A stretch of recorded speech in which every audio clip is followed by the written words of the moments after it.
Hi, welcome to the show. It's my great honor to interview today two remarkable women. They're twin sisters. Dr. Detina Zalli is a senior academic at the University of Cambridge, and Dr. Argita Zalli is learning designer lead at Imperial College London.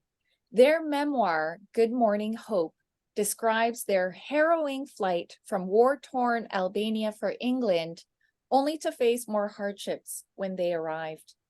Against all odds, they were able to achieve their wildest dreams and became scientists, lecturers, activists, authors, and TEDx speakers.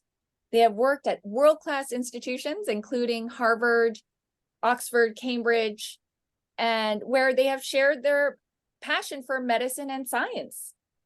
Their incredible refugee journey showcases the unbreakable human spirit and resilience, and the power of unity and determination in overcoming adversity. And that part, we're going to hear about their near psychic ability to know what the other twin is thinking and feeling, and how that got them through. So welcome, Detina and Argita. Do you want to Thank tell you so much. you want to tell our viewers who's who? So you're just say Yeah, you thank you are. so much, Sylvia. Yes. Thank you so much, Sylvia. So I'm Detina. And I'm Argita. Yeah, no, welcome. It's amazing what you both have achieved and how you're impacting the world. So how can you describe, how did you get out of Albania, war-torn Albania, and it has something to do with a truck. So Yeah. tell us about, describe some of the most harrowing parts of that journey. And I think it's Detina, right? Yes. It was a journey of both hope, but also chaos and confusion. We were initially told we would leave Albania and we'd fly from Albania, Tirana, directly to London. And as children at the time, we'd never seen an airplane, let alone travel with one, fly with one. So we were very excited, but then on the day of departure, we soon realized that the story we were told was just a lie. Our journey to the UK did not involve planes, but it included speedboats where we had to go to try using them to go to Italy.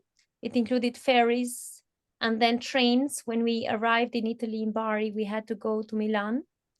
And then from Italy to Paris, we needed to go by train, and somebody there was supposed to wait for us. It was the first time that we had been abroad. So imagine these two teenagers in the train station in Paris. There were a lot of drug dealers. There were a lot of other young people smoking and drinking. We were very scared. We had seen the world for the first time, and there was nobody there to wait for us. There is no one there to tell us which way are we going. And then later on, somebody appeared who helped us, which was initially part of the, let's say, mafia group, which had organized our trip. And they basically told us that we had to go to Boulogne, France. And from Boulogne, we were introduced to trucks for the first time in our lives. And we were told the only way to go to the UK is by going inside the truck. So we had this crazy journey. It was just like in the movie scenes where you had to climb the fences, the very 2-meter tall fences in the night at 2 a.m. We had 5 minutes to do that, the time where the guards would exchange with one another, so that the French police, which at the time had flashlights looking for refugees and other people, could not see us. It felt like we were innocent criminals, to be honest, because we were hoping to go and find a better life, better future. And it was the only way out. So we had then to hide under the truck, and then escaping from the police, and from under the truck, then we had to find the perfect moment to go inside from the top of the truck. Oh, oh my goodness. And you were only 13. Yes, we were only 13, and we tried to be very brave, and we tried to not to show our parents that we were scared, because they had bigger problems to consider. So, but it's a journey that has left scars in our life. It's a journey that also has, faced us with very big difficulties ever since a young age. But it's also a journey of hope, of never giving up, of trying different things, and making sure that you arrive to your dreams, to your destination. Yeah, that's what drew me to your story, that hope was central. Where did this hope come from? Was it instilled from your parents, or do you think you just had it inside of you, and that's what helped you survive? Yeah, we think we had it inside of us. Our parents did as well. That was the only solution to go away from Albania, especially in 1997 to 1999, where the situation in Albania was very rough politically. There was violence everywhere. Each child had a gun. Everybody made their own rules. So, you had to get a way out. And my parents, who are our heroes, thought only about us. What future can we give to these girls? Here, there's no future, so let's make sure that we get it. Go somewhere else, somewhere safe, and somewhere where we can provide these girls a bright future. And also, especially because my parents came from, especially my mom's side, it was a poor family, like many other families in Albania, and most of them, they were on the same kind of social ladder. And she never had anything. She grew up very poor. She was looking after her brothers and sisters at a very young age, despite being very young, the youngest daughter. Her mother was almost in hospital all the time. So she wanted a different life, and she saw that life through us, through making a move, through taking risks, and that's what she did with my dad. Yeah. So what if you didn't make the escape, the bold escape? Where do you think you would be today? Would probably be back in Albania. It's difficult to predict what would have happened, but I guess we would be on the same kind of situation as most of our friends are, who were really, really good at learning, and who had good families. We would probably be medical doctors, because that's what would have happened in Albania. Science in Albania is not a thing right now. It takes a lot of funding from the government and labs, so it's not possible. Although jobs like learning design lead are not even evolved at the moment, because it's a new thing with the digital age. So we would probably be, I would see myself as a medical doctor. I don't know what you think, Detina, but Yeah, I think actually the same. I think I would have probably been a medical doctor, maybe a surgeon. I was very into surgery. And I'm sure we would have been academics at the University of Tirana, which is one of the best universities in Albania. But it was a difficult situation, many things happened in the book, and our safety was at risk. So, you never know what might have happened. Yeah. So tell me more about the challenges during the refugee journey when you arrived. I think Argita, you want to speak to that?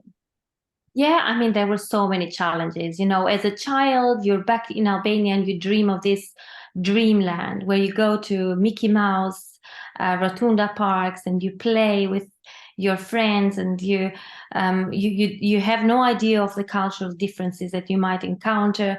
You think England is just like Albania, but it's rich and it gives you more opportunities, and that is totally wrong. That wasn't how it turned out to be. Ever since we stepped into England, we became grown-ups overnight, because we spoke English, so we had to take over our parents' role and interpret for them in many in many meetings, like social services meetings, GPs meetings. We acted as interpreters for many other Albanian refugees who had no English at the time.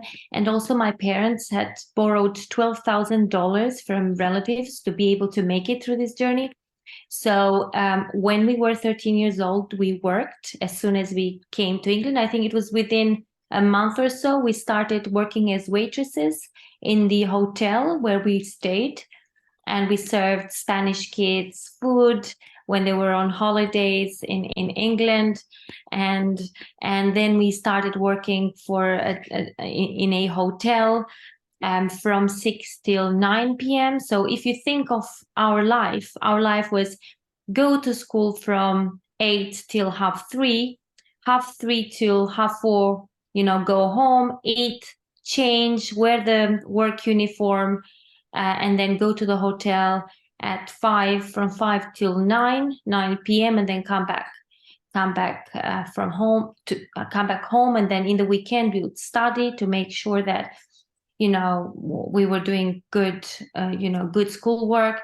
And that there was this isolation, there was this lack of integration with the society, because we didn't know how to integrate with the society at the moment. We were kids, and there was it was a total difference in Albanian versus English culture, and it took us a while to understand what the culture was about. And on top of that, we were just 13 years old. We were teenagers. So whereas other teenagers would deal with their own kind of teenage issues, we had to deal with everything else and be on top of our game, because that was the only choice. The resilience we developed during those years, it was, it was strong, and that was thanks to the support that we got from our parents. And it took us a while to get where we are today, but it was a difficult journey with a lot of sacrifices. Wow. No, I really admire the both of you. And it's a very common experience with immigrant kids in the West. And I'm surprised to hear that you had difficulty fitting in, because you're not a minority like me, like a visible minority like me. And I had experienced, bullying and racism. So I'm surprised to hear that you had too. And so who wants to speak about that part of the journey, the refugee journey, the bullying and just the hardships like that? And how did that shape you? Because obviously you both have achieved greatness in your fields, and you've gone to the top institutions. You're working at the top institutions in the world, some of them, both of you. And so, Detina, do you want to describe and explain? Yes, of course. To be honest with you, I don't think I'd ever gain entrance or work at Harvard University, University of Oxford, or University of Cambridge, or collaborate with the NASA scientists if I were not a refugee. And I will explain why that is. And that is because the journey that I had as a refugee pushed me to consider what I think greatness is. And I don't mean only about big achievements in the traditional sense, but I think this is more personal and meaningful than that. And I would like to take a minute to ask you to imagine, facing the kind of uncertainty and challenges we did when we fled our war-torn homeland. After that, every single problem seemed much smaller somehow. You develop this mental strength that helps you tackle obstacles and setbacks with a different mindset, with a different perspective. It's like you have faced something so huge and you've been successful, so that everything else that comes after that becomes manageable. So when people tell me or ask me, oh my God, how did you get at Harvard University? How difficult is that? To me, this is just an application that you do, a good application, university application that you do. Of course, it requires a lot of preparation. But comparing to what we went through, escaping a war-torn country. This is very easy, considering the sleepless nights that we had to do, the fear we had to face escaping the police, the actions we had to take to jump over 2-meter fences in the night at 2 a.m. in the night, the uncertainty we dealt with, of the fear that we were about to return home to Albania every single day. So we had to live with this fear for about 6 years. You will go home today or tomorrow.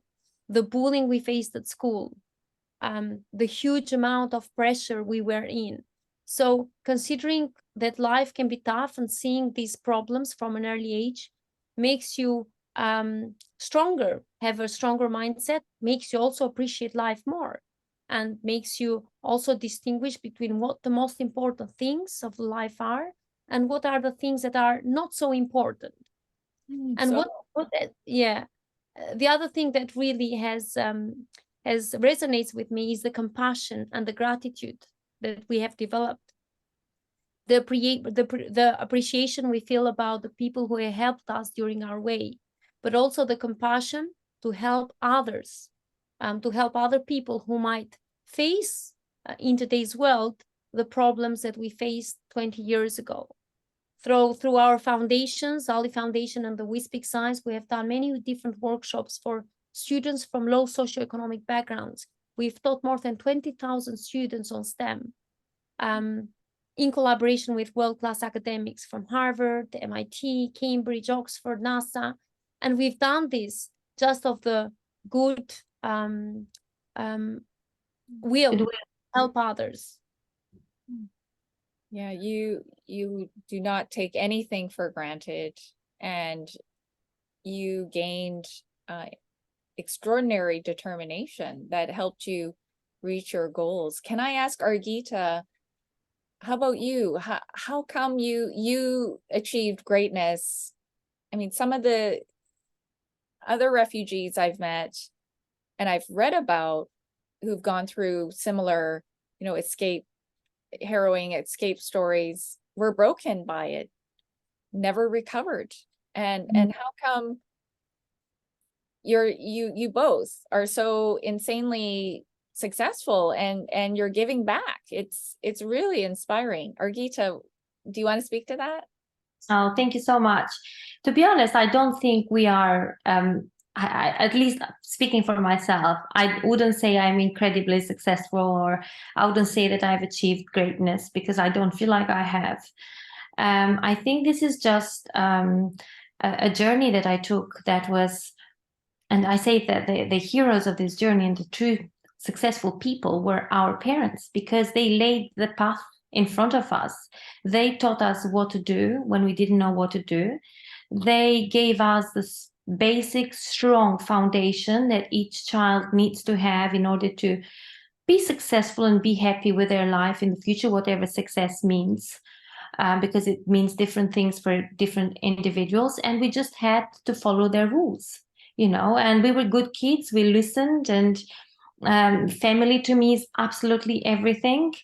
And so I don't think I have achieved greatness, or I don't think I am very successful. I think I am just a hardworking person who really believes in her strengths, and also who knows what my weaknesses are, and I'm willing to work on my weakness to achieve something bigger than what I already have, and teach it to my kids and give back to the community. Because I have to say, despite the hardships and the setbacks that we had here, the professors at university, the community, the English people had absolutely been amazing. So we did face a lot of bullying by kids, but if I think about the opportunities that were given to me, it's thanks to the amazing professors at university and colleagues that I am who I am today as well. They allowed and believed in my strengths and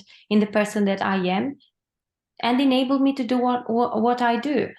And also it's this positive, having a positive mindset. We all have to understand that this is a refugee story, but there's a lot of people out there that might not relate to our story, but they have other challenges and other life struggles that can be as hard but different in a different way. So I guess through this book we want to give a message of hope and a message of having a positive mindset.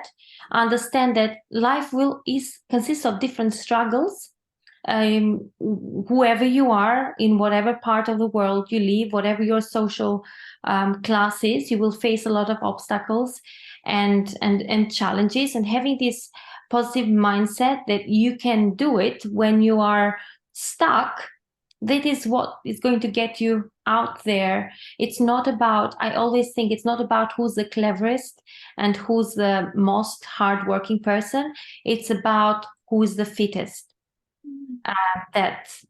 To make it. And that's how I think that's how people should think about it. And that's You're my so message. humble. You're so humble, Argita. I want to delve into this a little bit more. Detina, maybe you can describe or share, how can the average person achieve greatness? Distilling some of the lessons you've learned. Please share some advice. One of the main advice, I think, is to never give up on the dreams. I say to myself all the time that if I have a dream, the dream is me and I become the dream. We are one. So for as long as I live, so will the dream. The moment that I die, the dream dies. So as long as you live in this world, if you have a very strong dream, you have to follow that up. Of course, we will face challenges. Of course, there will be times where things get hard, where you are rejected, where some people won't like you. This is the reality of life. But you also have to have that positive mindset where there will also be people who will support you. There will also be people who will believe in your dream too. There will be people who will follow you. So not giving up on your dream is one of the key things, I would say. And then, of course, you have to work hard. There is no shortcut for success, they say, and that is very true. And I've experienced it myself. You have to go the long way. You have to work hard. You have to network and collaborate with people. You need to make sure that you get advice and seek support from other people who are more experienced than you are, and also put in the effort and put in the works. Dreams don't work unless you do, they say, and it is true. So this is my main thing. So basically, work hard, believe in yourself and believe in your dreams, and collaborate with others. And this, by being consistently, these things should hopefully work.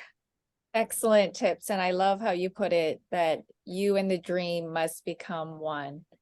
And I'm fascinated with the idea of how do we achieve our childhood dreams. And you've listed a lot of actionable, great tips.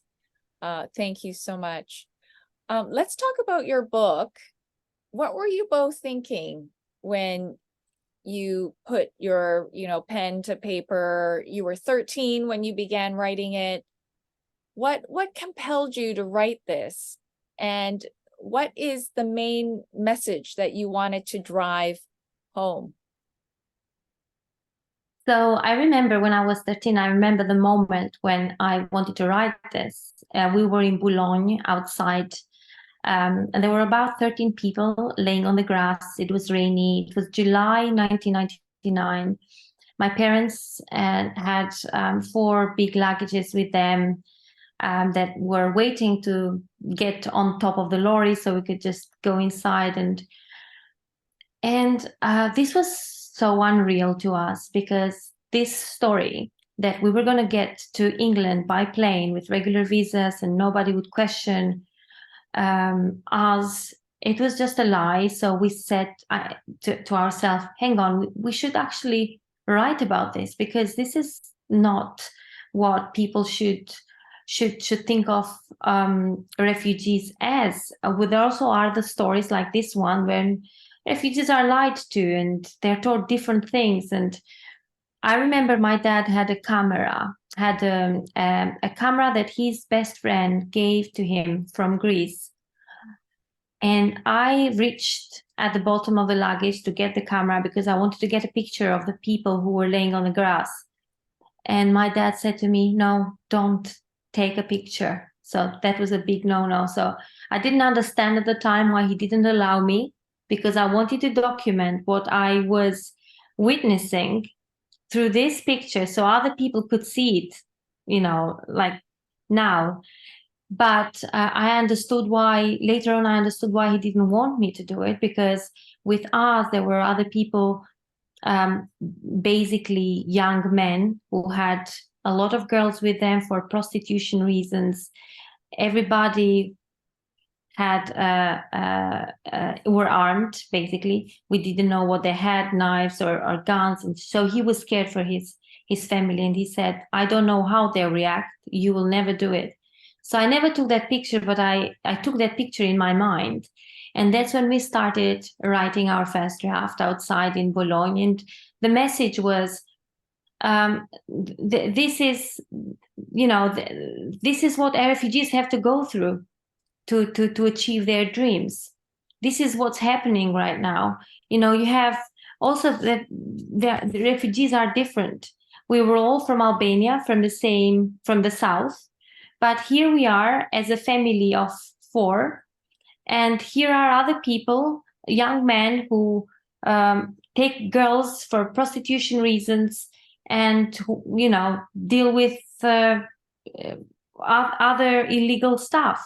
And we had nothing to do with them. And also just wanted to witness the struggles of the journey itself, what it takes to get where you are and the sacrifices that people do, and also speak about our home country, Albania, the violence that went there, to be able to tell people about what the reasons behind this are, and what the hope is.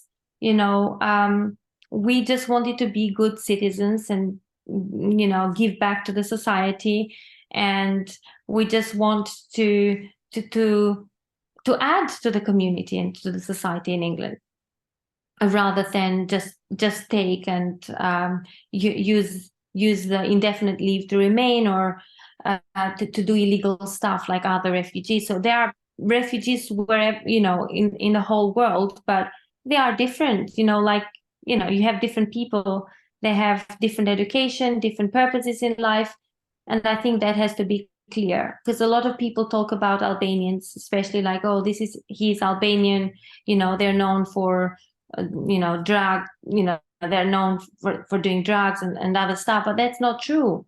You know, it's just a part, maybe a minor part of Albania, but, you know, there's so many other successful people out there that are doing great things, and that should be commented on as well.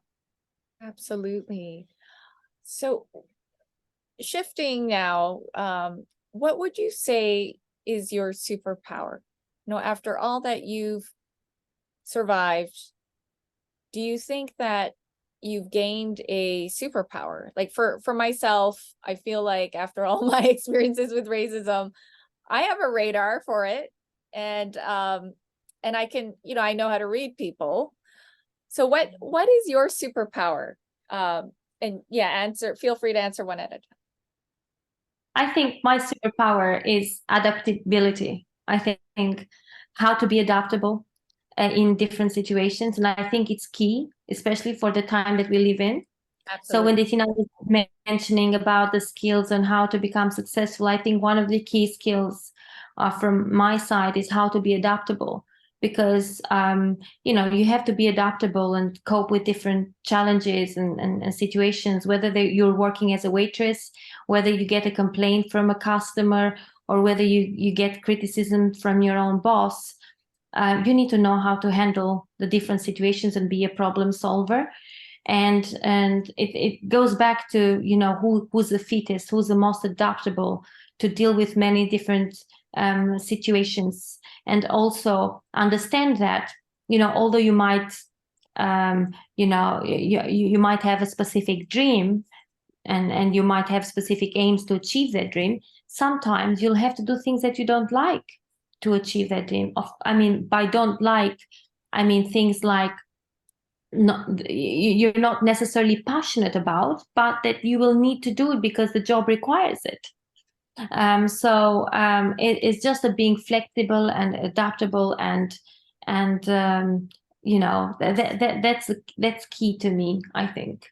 Yeah, absolutely. Otherwise, we'll go the way of Kodak or Blackberries or cameras. Yeah. Adaptability and being agile. Yeah, I totally agree. It's so vital. How about you, Detina? I think one of the key skills that I've actually learned, what I would love to mention my mentor, although I've never met him. He's the former president of the United States, Barack Obama, the 44th president.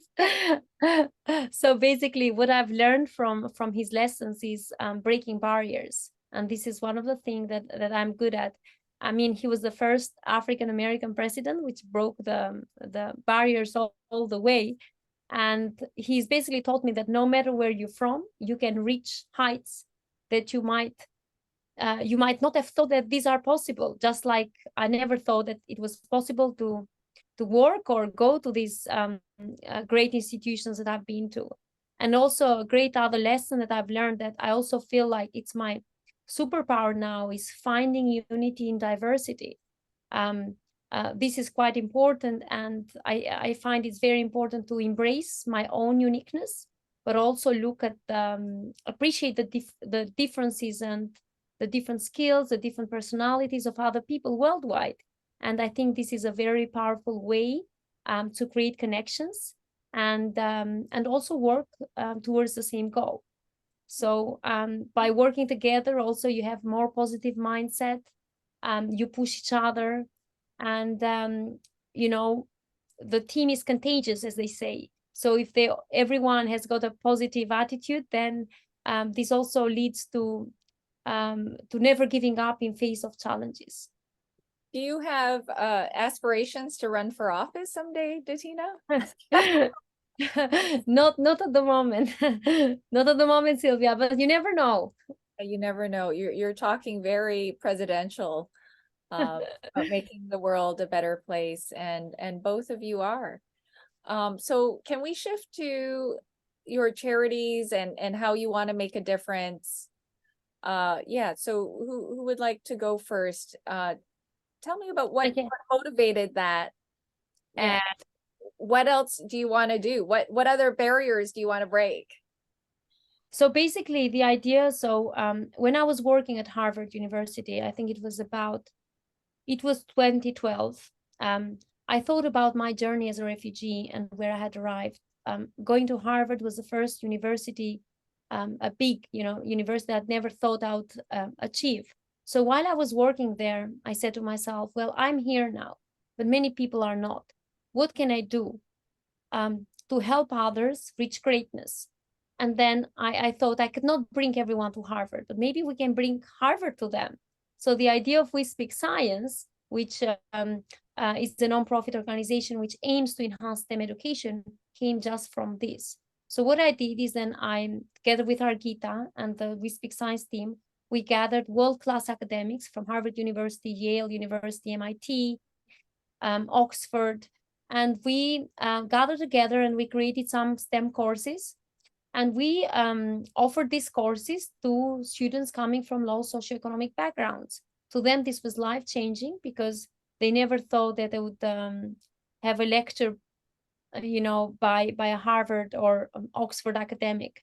And so far, we've also organized many different conferences in Albania, Kosovo, Italy, UK, US. And through our We Speak Science and the Zalli Foundation, we have just try to help others, mentor other people, give them, teach them positive psychology, teach cutting-edge science, but most important, teach also leadership and never giving up, telling them everything is possible with hard work. I just wanted to add, Detina, that everything we've done is absolutely for free. So a lot of people have helped us, like the professors that have been part of it. They just dedicated their time to teaching students and other students that are involved. It's absolutely for free for everybody. So they really appreciate it, especially we also did it with Ukrainian students who are going through a difficult moment now. So they had to take some of these courses for free, and they really enjoyed it. Wow. What was it like to go back to your homeland? It's like go ahead, Argita. Yeah, so when we went back to Albania, we got back to Albania when we were 18 years old, about 6 years after. 19 years old, I would say. It was amazing. We missed our, our grandparents and our uncles, our aunties, our best friends. It was just like things hadn't changed in our mind, because we were the same people that left Albania. We had not changed at all. It was important for us to receive their loves and spend quality time with family. We also felt a bit like foreigners as well, because we didn't know many things. People had grown up. It's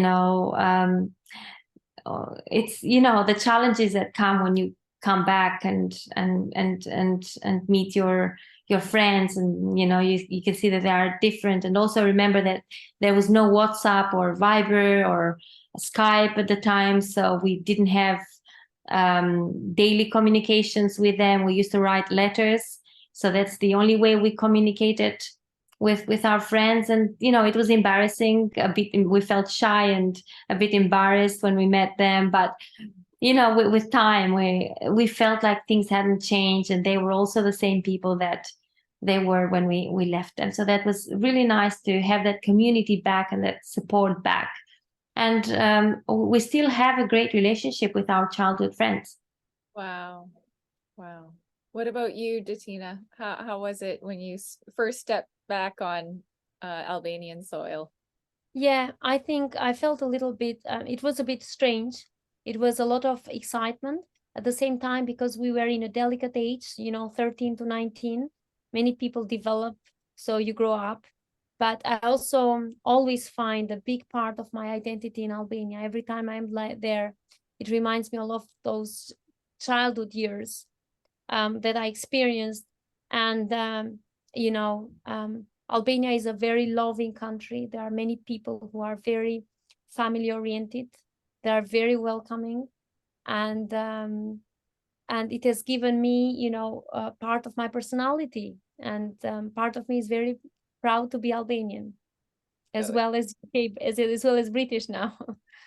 So it was a powerful moment when you went back full circle.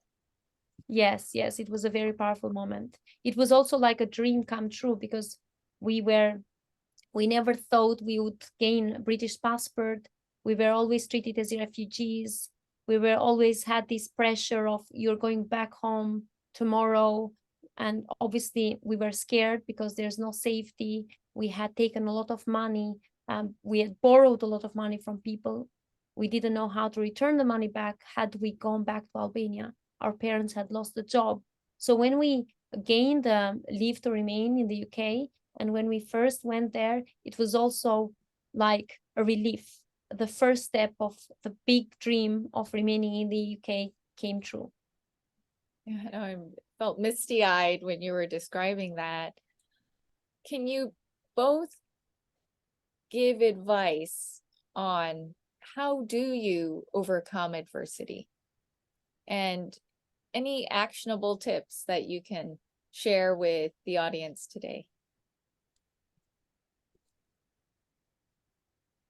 That's a very important question. I think, how do you overcome adversity? I think you have to be acceptance, of other people, and have an open mind, and that you can learn so much from different people and different communities, that everyone has a place where they belong to, and you can find your own belongingness in that specific place. that's what I have learned by being here, you know, in England, especially in London. You have so many different communities.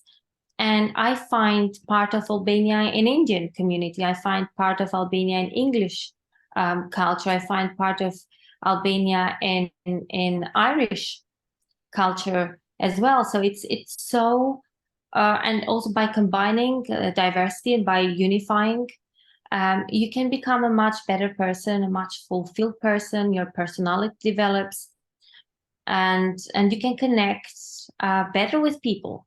And I think it's also important thing to listen to other people and learn from them. And yeah, that's what I have learned, and that's what enriches your life. And you take that lessons that you learn from developing and cultivating these different cultures, and you apply it in different settings, in whether that is your family or whether that's at work. And I'm thankful for that. So part B of that same question is, what is the connection? And Detina, I'd like you to answer after. Argita, what is the connection between overcoming adversity or adversity and greatness? That's a very interesting question, Sylvia, and very important too.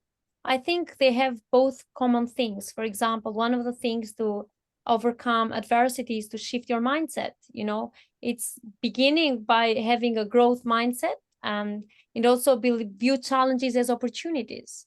So don't view challenges as obstacles, but as opportunities that will allow you to grow.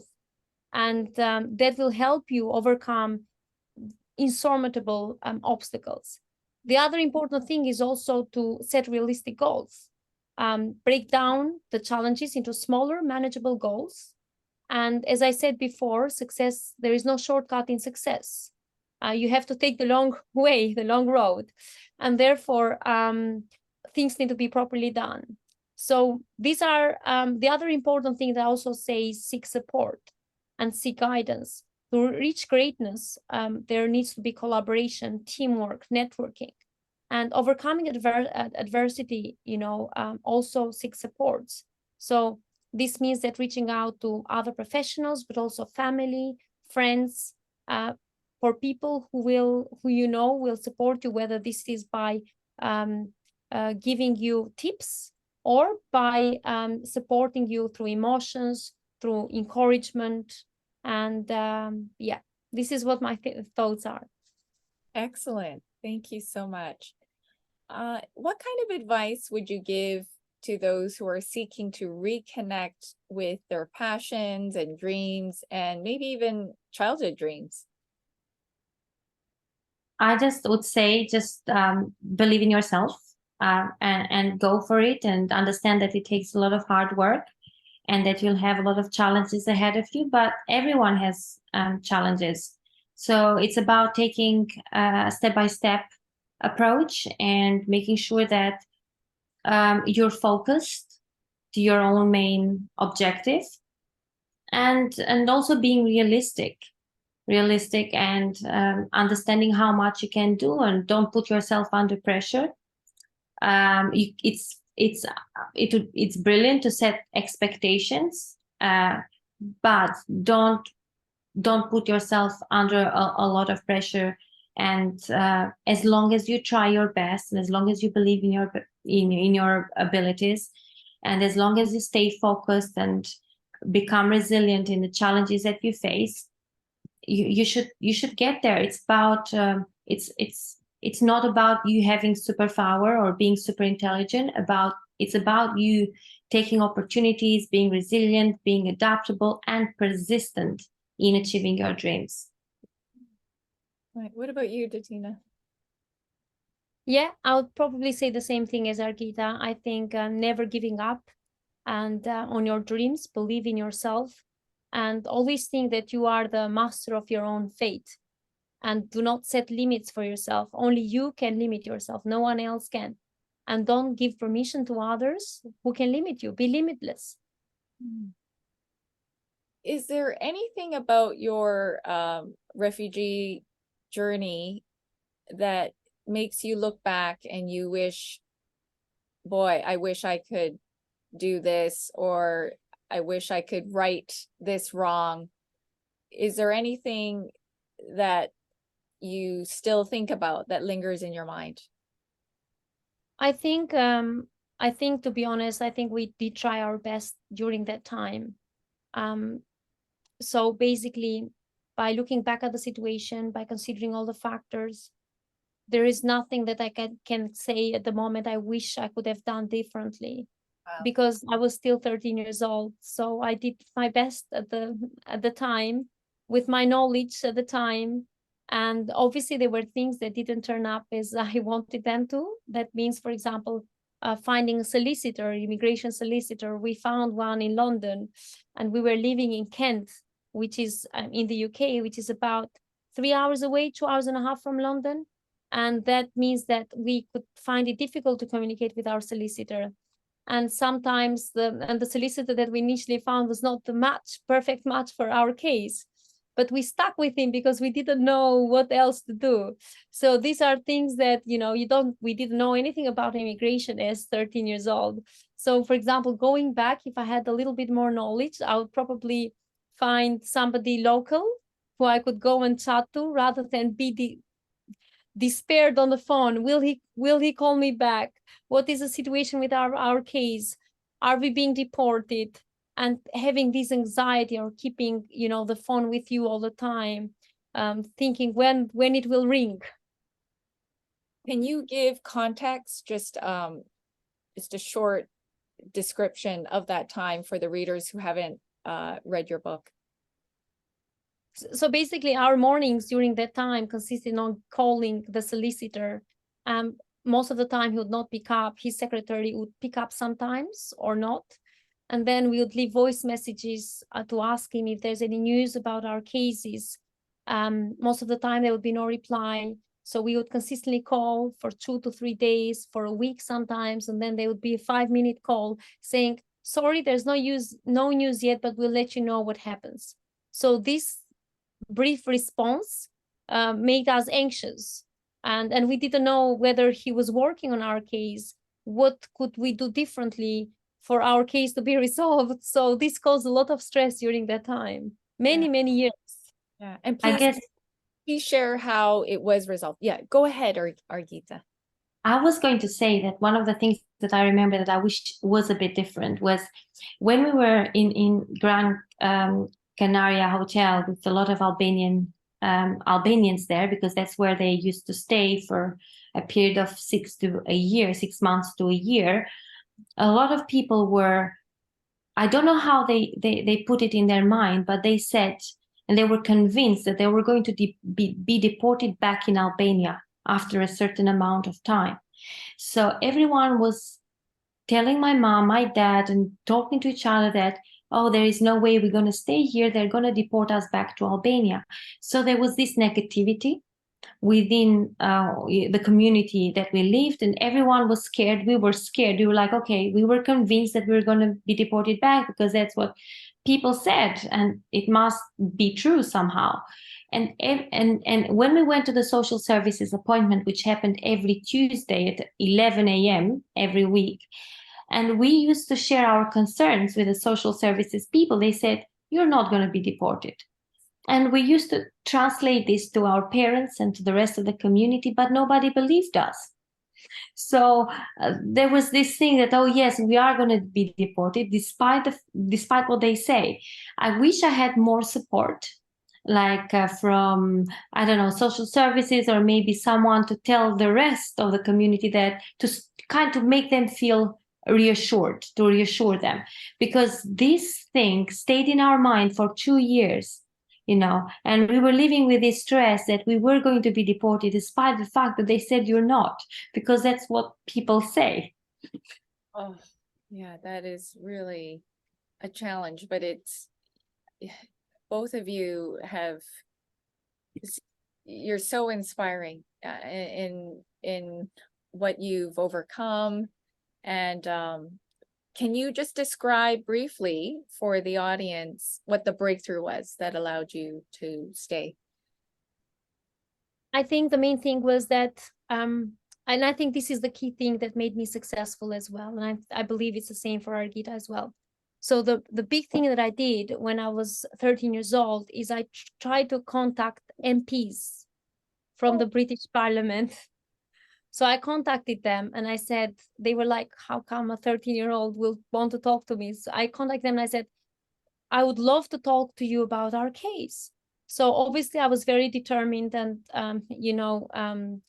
of meeting one of them and explaining our situation. So I met one, his name is David. I still got in touch with him about 6 months ago to tell him about my journey after 20 years. And I said to him, thank you for helping us. And basically I talked to him and I said, listen, this is our family situation. We are very good students. We want a better future in the UK. Tell us what we need to do to remain here. We are not safe in Albania. And we will do anything to make sure that we are granted the leave to remain in the UK. So then he was quite helpful. He contacted Home Office. He sent some support letters. So he was one of the big factors. The other important factors were the teachers and the headmaster at school, who also helped us through letters of recommendation, how good students we were. And also, so this made the job very easy for our solicitor. You know, when you don't have many people who cooperate with you, you are forced to do it yourself. So we started learning about immigration laws, what documents we needed to have. We started becoming young solicitors without any knowledge. I think these were the key to our success, really, and to our the fact that we remained in the UK. I think one of the other things to add that you might have forgotten, Detina, was the amnesty that Tony Blair offered during that time. So Yes. at the time, Tony Blair was the Prime Minister of UK, and then we also had this criteria for this amnesty that he offered for families coming to UK. But I think this process was sped up from us because of because of how good we were at school and because of the contacts that we had made, also with the social services who helped us. So whereas other people took a longer time to get the indefinite leave to remain because of the amnesty, our case was different because it took it much shorter. Also because we wanted to go to university at the time. We had really good grades. We wanted to go to university. And in order to go to university, we had to have this indefinite leave to remain. And a lot of people helped us get the documents in a short amount of time so that we could continue our studies. That is incredible. You're both so remarkable, and that's where your advocacy started, right? You had to knock on the doors and, start from scratch, and there was no one to guide you. This is the last question. If you had a last lecture to give, what would that be? That's a very, one of the things that I would, if I had to give one last lecture, I would tell people about the importance of resilience and the importance of never giving up, because ultimately this is when it all comes up to all those people who have become successful, who have overcome challenges, who have adapted in the world. They too have had challenges. I'm sure they've had moments of ups and downs, but they are now here because they never gave up on their dreams or what they considered their dream at the time.